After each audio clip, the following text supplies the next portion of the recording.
Mga ka-Juke, today, unbox tayo ng bagong order na YSS DTG shocks. High performance gas shocks from YSS. Legit. Ito po hindi sponsored. This is not sponsored. Binili natin. So, salamat Shopee. Okay, unbox natin.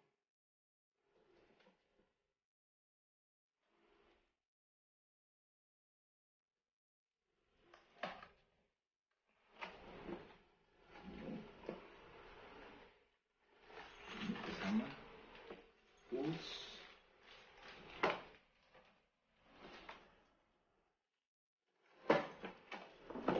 isang tools, stickers, Thailand na stickers, dalawang YSS, yung kanyang adjustment rod, Allen wrench,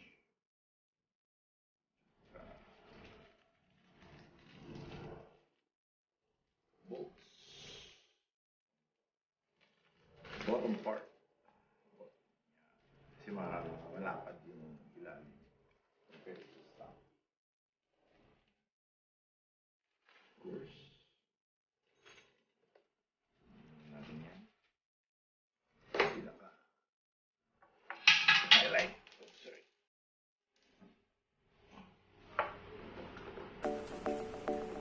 Natin YSS DTG.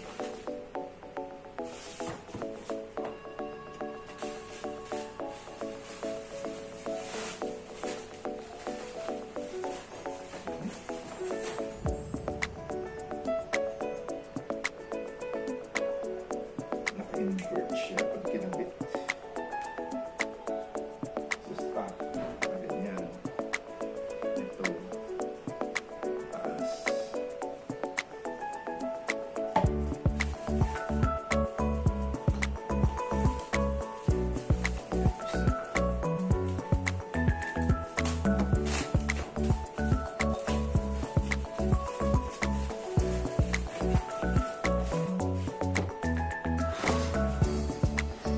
Legit. YSS. Meron code na 631 from Philippines. So, shout out sa YSS Philippines. Canaman. Hindi ko tayo sponsor. Binili natin. Medyo makapal yung spring niya compared to stocks. So, matesting natin. Ito yung ina-adjust. Adjustable siya ng preload,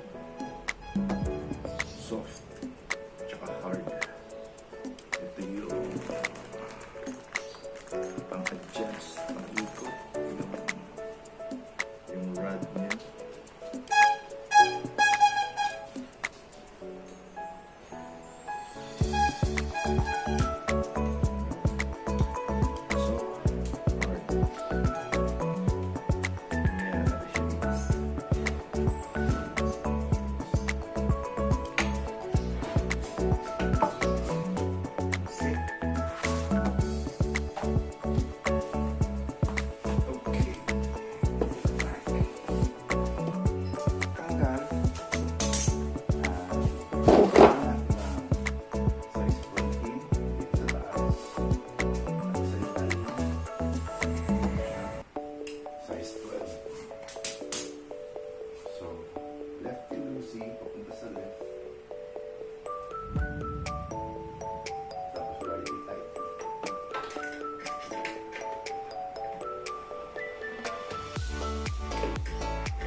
Same procedure sa kabila.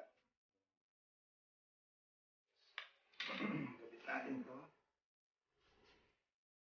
Adjust ko na siya. Balik kalahati lang, ha? I already adjusted it.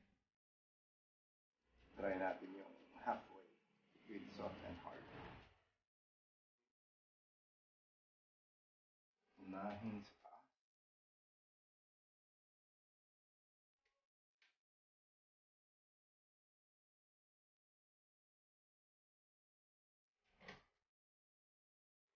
Kailangan palitan yung eyelet. Kasi maliit yun sa YSS. Mas malaki yung screw natin. So, papalit natin to doon.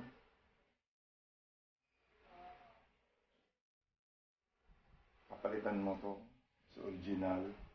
Pagit mo to sa YSS kasi maliit yung butos ng YSS. Palitan lang natin.